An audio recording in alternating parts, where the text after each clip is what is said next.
Pengalaman-pengalaman orang Indonesia yang bekerja di Malaysia ini rata-rata orangnya munafik. Mengaku cinta dengan Indonesia, tapi faktanya lebih nyaman juga Malaysia. Malaysia yang terlalu sempurna ataupun Indonesia yang terlalu banyak drama.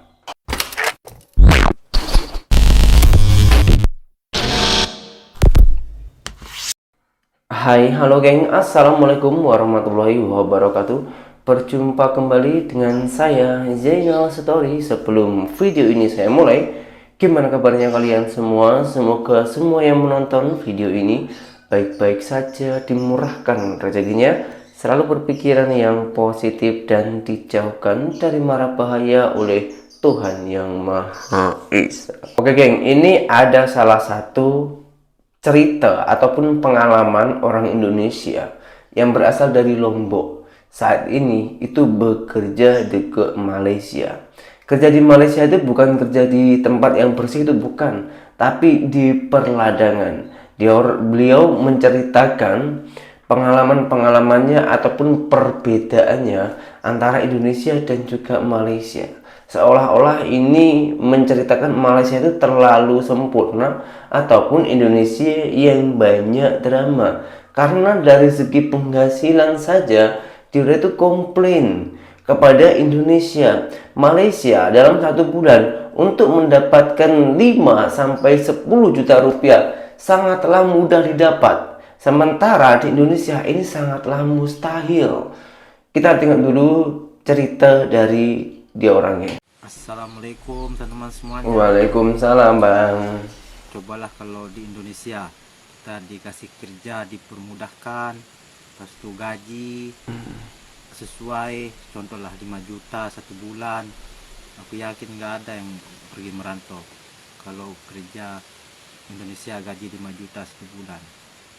Ini Indonesia Konoha ini semua dipersulit.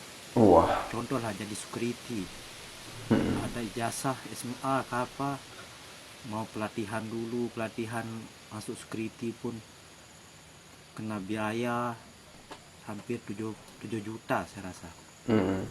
Dulu saya 7 juta. Pas itu sudah lulus itu pelatihan jadi security, belum dijamin masuk kerja, dapat kerjaan. Lagi di ini pakai uang lagi kita cocok. Baru dikasih kerja lagi. Gaji pun baru berapa, baru 2 juta ke berapa ya. Belum bolak-balik ini uang minyak, uang makan, mana cukup. Mau kerja di mall, mau kerja di minimarket, susah. Kalau di Konoha ini coba dipermudahkan seperti pemerintah di Malaysia kan. Kalau di Malaysia itu kerja senang, semua dipermudahkan. Jadi mau kerja jadi security, mau kerja di mall, mau kerja di mana-mana. Kalau di Malaysia nggak perlu ijazah, jadi mau kerja jujur.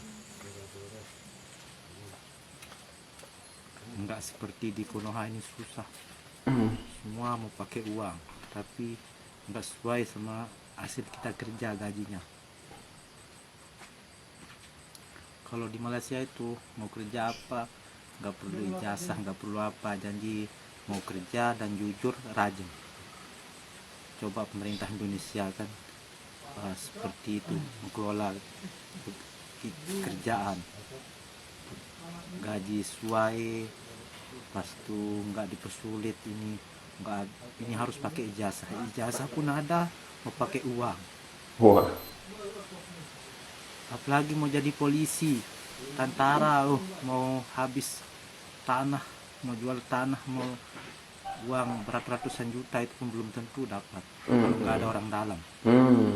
Itulah Konoha, serba susah, dipersulit, tidak seperti negara lain-lain lah. Dia orang ini bukan mengarang cerita, geng, tapi menceritakan fakta dan pengalaman yang dia pernah alami ataupun temui di Indonesia dan juga Malaysia.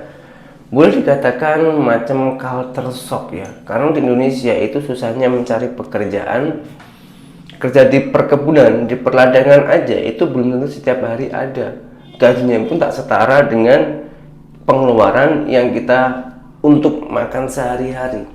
Cari kerja dekat mall, kilang, ataupun sampai menjadi penjabat, itu pun kalau tak ada orang dalam susah nak dapat cerita dari dia orang tersebut. Tapi ini adalah fakta, geng. Memang ramai di Indonesia itu yang macam itu. Ada juga yang membenarkan kalau lewat orang dalam itu betul. Tapi yang dimaksud orang dalam itu kita mempunyai skill, ada persyaratan-persyaratan ataupun ada ganjilan sedikit, lalu kita memakai orang dalam tersebut untuk membayar biar kita boleh menerapkan skill kita. Yang dibenarkan seperti itu. Tapi kalau untuk rakyat kalangan menengah ke bawah, apakah kita harus memakai uang tersebut juga? Sementara kita boleh mencari makan setiap bulan cukup, itu pun sudah alhamdulillah, syukur alhamdulillah. Sementara di luar sana ramai yang mengkuar-kuarkan Indonesia ini kaya raya, kaya dari sumber daya alam, kaya dari segalanya. Bahkan kalau dibandingkan dengan Malaysia, Malaysia itu tak seberapa. Dari segi penduduknya saja hanya 30 juta, sementara Indonesia ratusan juta. Nah, yang dimaksud Indonesia kaya itu macam mana? Level kemiskinan Indonesia dan juga Malaysia itu sebetulnya berapa? Bukan di negara Indonesia kalau nggak ada berita kocak kayak begini. Wow. Warga dengan pengeluaran di atas 20.000 per hari tak masuk kategori miskin. Tolong kasih tahu aku deh, ini beritanya benar apa enggak? Uang 20.000 itu cukup untuk apa sih? Yang masih sendiri aja tuh nggak bakalan cukup. Sehari 20.000 tuh nggak bakalan cukup. Apalagi yang sudah berkeluarga, yang udah punya anak. Aku hitung anak satu ya. Itu berangkat sekolah minimal 10.000. Bayangin kalau 2 anak 3 anak. Belum lagi untuk makan. Sehari ya, itu lebih dari 100.000. Uang 100.000 untuk kalangan menengah ke bawah. Tahu nggak nyarinya kayak apa? Itu keluar keringat dari ketek sampai belahan pantat. Serius. Gas LPG yang hijau, yang melon, itu ada tulisan untuk kalangan rakyat miskin. Harganya berapa? Itu udah lebih dari 20.000. Kalau seperti ini ya, bukan mau mengatasi ataupun menurunkan tingkat kemiskinan, tapi malah mengubah standar kemiskinan. Heran, please atulah. Maunya teh gimana? Maunya rakyat itu pagi-pagi makan mie gelas yang harga 2.000, siangnya minum Oki Jelly Drink untuk nahan lapar yang harganya 1.000. Malamnya minum proma 1.000 untuk mengatasi asam lambung. Jadi sisanya 15.000 Bu untuk bayar pajak. Gitu maunya. Astagfirullahaladzim. Nih ya teman-teman, mulai sekarang tetap jaga kesehatan ya. Jangan sampai kita itu sakit. Udah mah kita sakit, hidup di negara yang Wow. bener.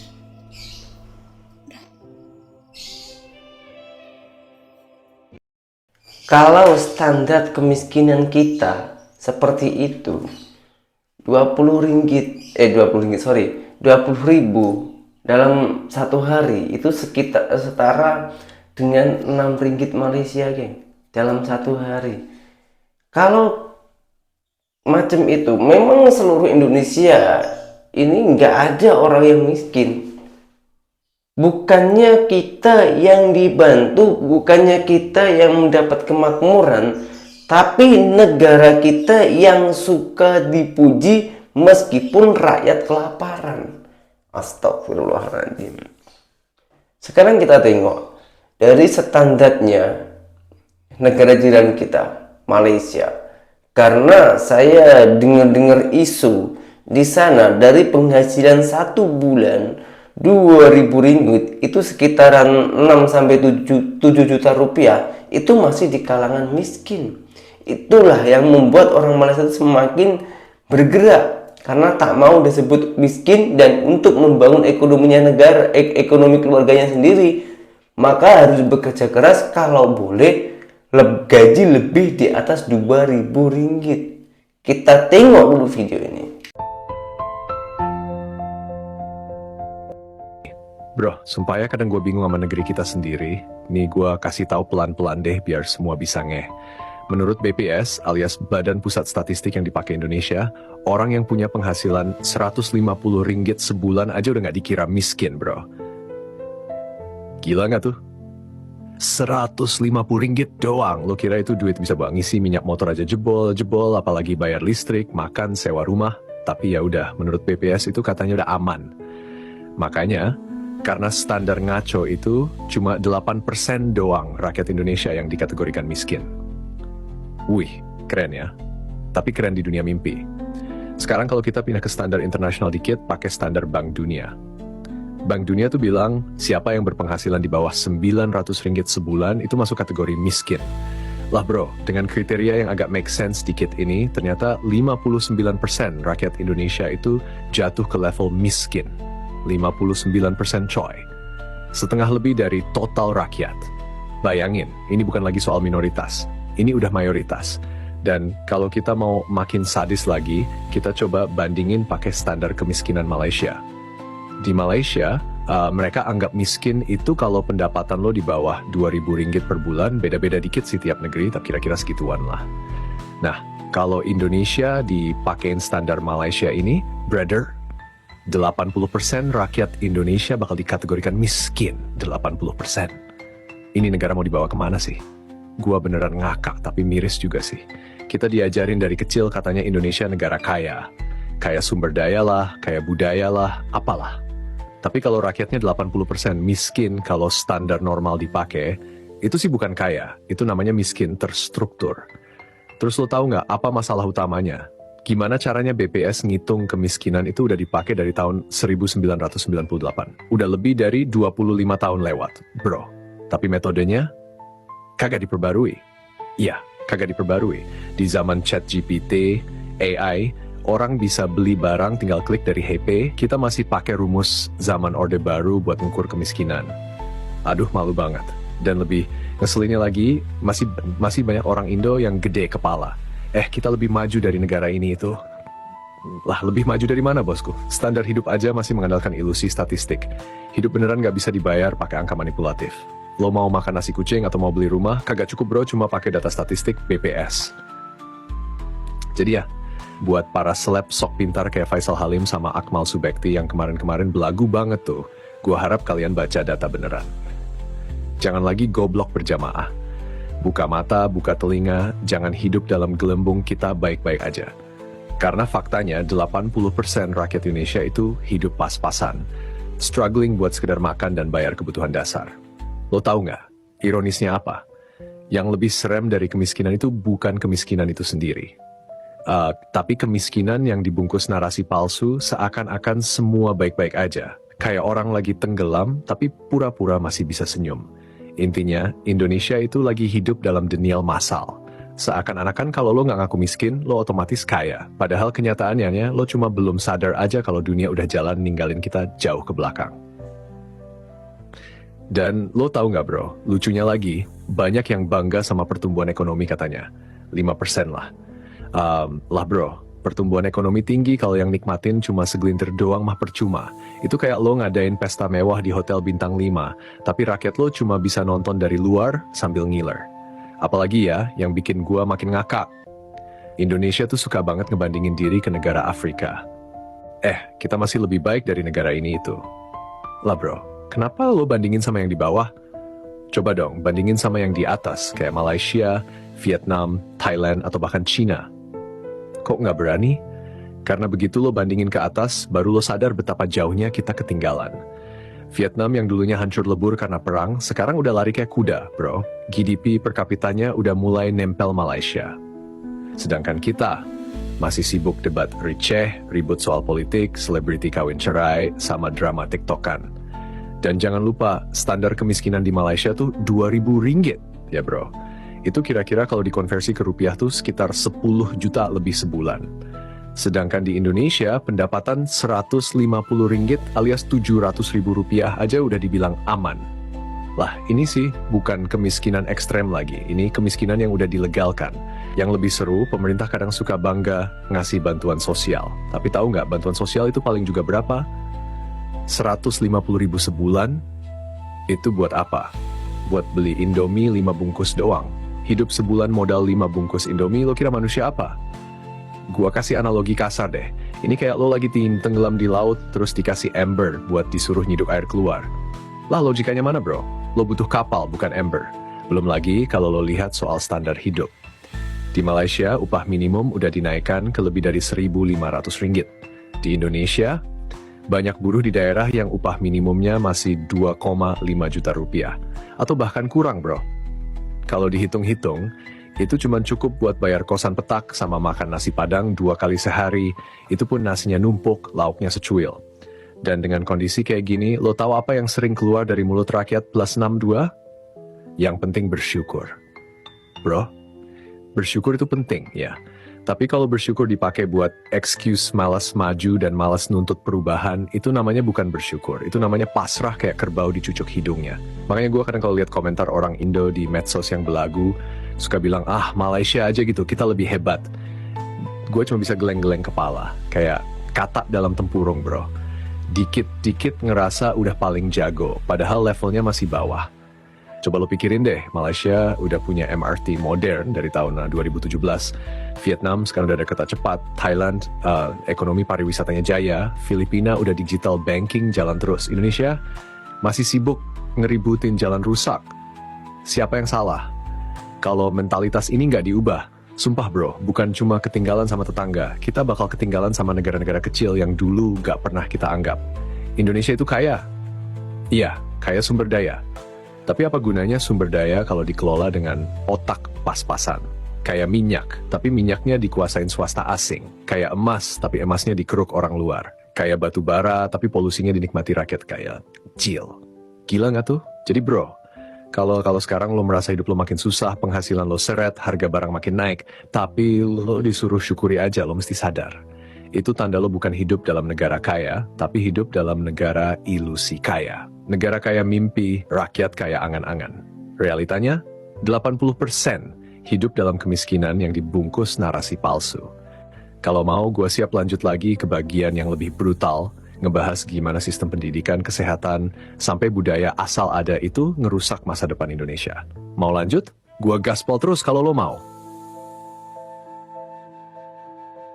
Oke siap bro, gua masukin info barunya ya. Untuk Tatnetno RM 150, itu setara Rp576.000.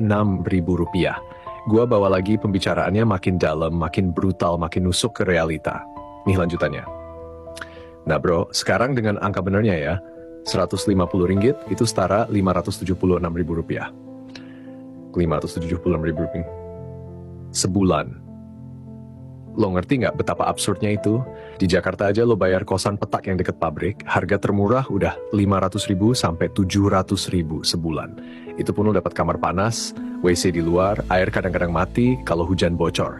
Jadi logikanya, kalau pendapatan lo cuma 576.000 sebulan, berarti gaji lo habis buat bayar atap bocor. Makan dari mana? Hidup dari mana? Transportasi gimana? Gak usah ngimpilah buat piknik atau beli skincare. Disuruh hidup dari napas doang kali ya. Tapi tetap aja menurut standar BPS, lo nggak miskin bro, lo sejahtera. Sejahtera pala lo peyang. Dan lucunya lagi di Indo masih banyak yang merasa gue bangga jadi rakyat Indonesia. Padahal mayoritas rakyatnya bahkan struggle buat makan 3 kali sehari. Lo pikir orang yang penghasilannya 576.000 itu masih bisa beli sayur, lauk, susu, vitamin? Jangankan itu, beli nasi padang aja mikir 10 kali. Kalau kita breakdown dikit deh, anggap lo hidup di Jakarta. Kosan, 5 makan super irit. Misal sekali makan 10.000 dikali 2 kali sehari aja. Gaji lo 576.000. Kebutuhan minimal lo 1,1 juta. Defisit setengah juta tiap bulan bro. Belum transport, belum pulsa, belum sabun mandi, belum minyak goreng, belum darurat medis kalau sakit. Jadi intinya, hidup lo rugi tiap hari. Makanya, ketika standar Malaysia naikin garis kemiskinan, jadi pendapatan Rp2.000, itu tuh lebih manusiawi bro. Karena harga rumah, harga makan, harga transport, semua udah naik gila-gilaan. Lo kalau masih patokin standar dari tahun 1998, ya siap-siap aja hidup kayak zombie. Bayangin aja, dunia udah ada Tesla, udah ada AI, udah ada Neuralink. Di Indonesia masih sibuk pakai standar hidup dari zaman Soeharto. Terlalu legend. Dan lo tahu nggak kenapa metode lama itu nggak diubah-ubah? Karena kalau metode baru dipakai, langsung kelihatan parahnya. Statistik kemiskinan bakal meledak. Pemerintah malu, nggak bisa lagi jualan narasi kemiskinan turun tiap tahun.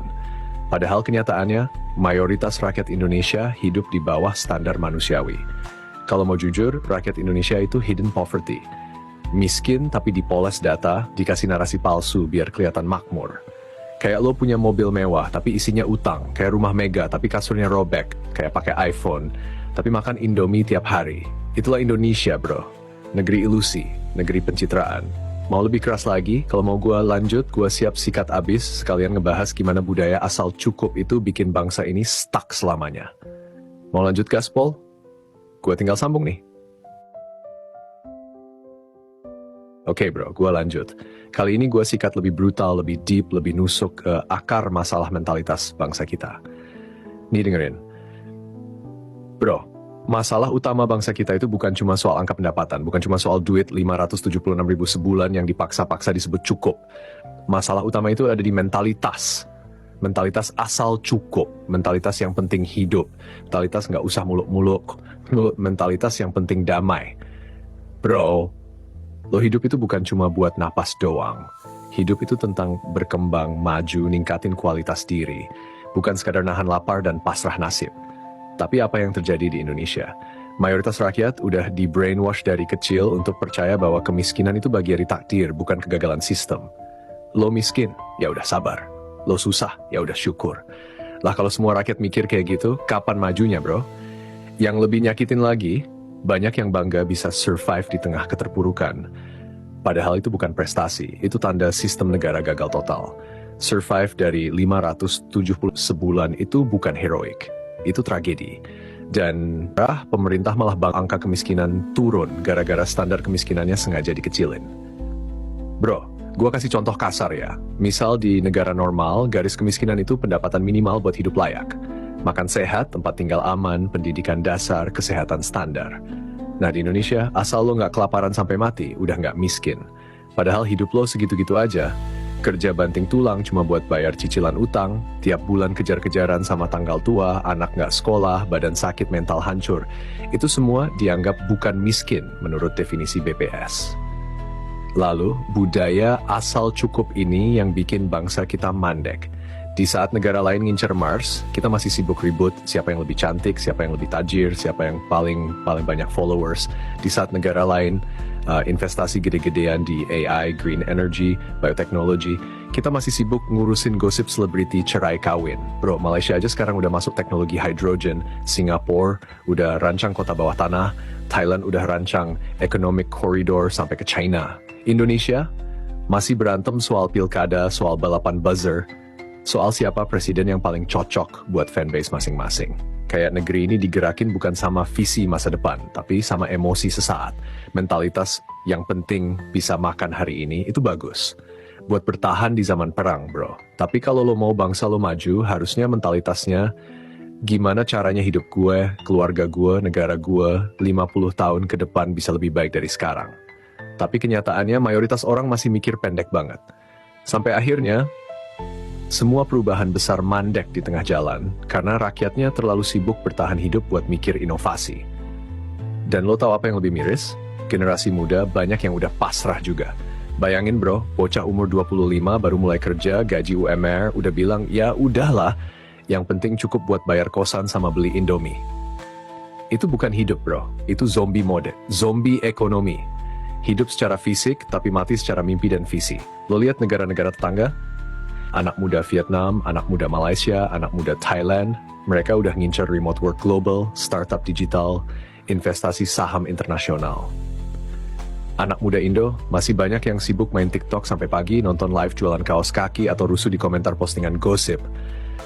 Makanya bro, kalau lo merasa ada yang salah sama negara ini, yakin itu bukan halusinasi lo, itu realita.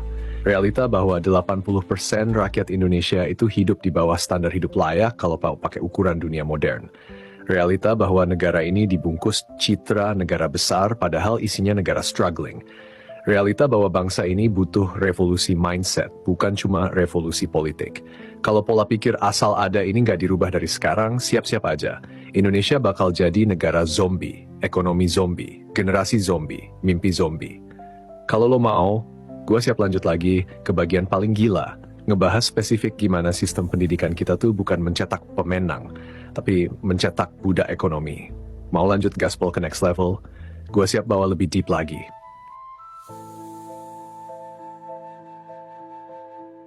Oke bro, gue gaspol lagi, masuk ke level yang lebih dalam dan lebih brutal.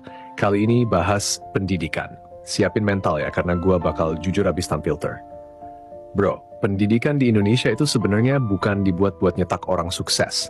Bukan buat ngasih lo skill hidup, critical thinking, leadership, atau kreativitas.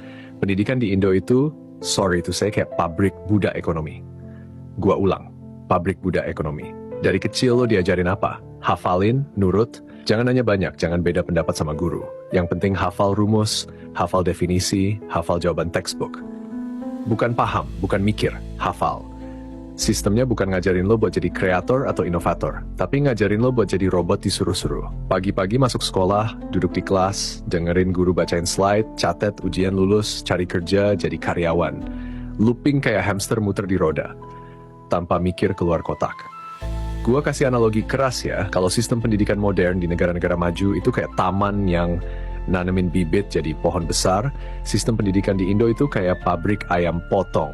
Yang penting semua seragam standar, siap disembelih kapan aja. Makanya jangan heran kenapa lulus kuliah, mayoritas anak muda Indo targetnya cuma cari kerja kantoran, gaji UMR, bayar cicilan motor, nikah seadanya, KPR rumah petak, mati dalam lilitan utang. Udah gitu doang. Gak ada dream besar. Gak ada dorongan buat jadi game changer. Gak ada mindset buat jadi boss, investor, inventor, creator, atau apapun yang mengubah dunia. Bahkan anehnya bro, orang yang punya mimpi gede di Indonesia sering malah diketawain. Lo mau buka bisnis? Yakin lo? Nanti rugi lo. Lo mau sekolah ke luar negeri? Isok bule lo. Lo mau belajar AI, coding, crypto, digital marketing? Ngapain sih ribet amat? Kerja biasa aja udah. Mentalitas mediokritas ini dipupuk dari kecil. Dipupuk sistematis. Karena negara ini nyaman banget punya rakyat yang pasrah, rakyat yang gak banyak nuntut, rakyat yang cukup disuap janji-janji pas kampanye, rakyat yang gampang diatur, rakyat yang sibuk mikirin dapur sendiri sampai gak sempet mikirin masa depan bangsa. Bahkan kurikulum nasional tuh kayaknya sengaja dibikin supaya rakyat cuma punya skill buat kerja basic.